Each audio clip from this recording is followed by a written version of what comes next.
There's big developments coming out of Washington, and it involves Harvard University and the Trump administration. So here's what's happening. The US Department of Homeland Security says Harvard could lose its ability to enroll international students.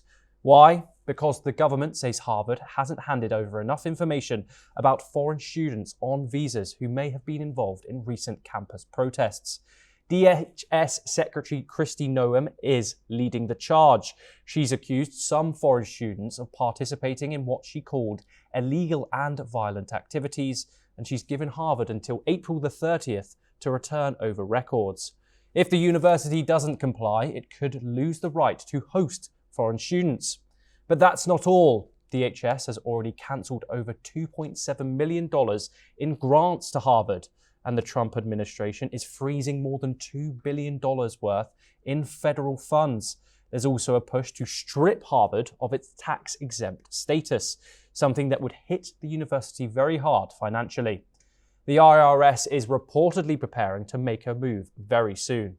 First, when it comes to Harvard, as I said, the president has been quite clear they must follow federal law. He also wants to see Harvard apologize, and Harvard should apologize for the egregious anti-Semitism that took place on their college campus against Jewish American students. There were professors who said that he had engaged in discriminatory behavior against Jewish students. Of course, you had the former president of the university saying bullying and harassment depends on the context.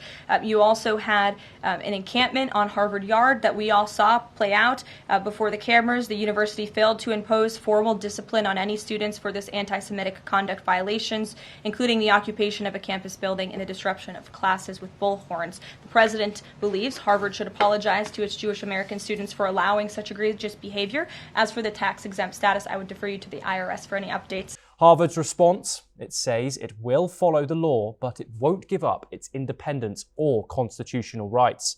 The university insists it opposes anti-Semitism and supports academic freedom and also respects the right to protest peacefully.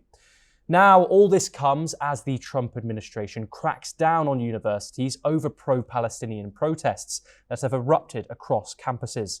Trump has labelled some of these demonstrations as pro-Hamas or anti-Semitic, a claim protesters, including many Jewish students, strongly reject. They say their fight is for Palestinian human rights and freedom of speech.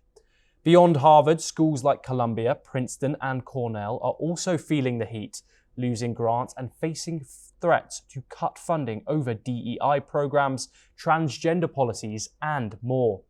This is a major flashpoint in the battle between university autonomy and government pressure, and it's raising serious questions about free speech, student rights, and what role universities should play in political debate.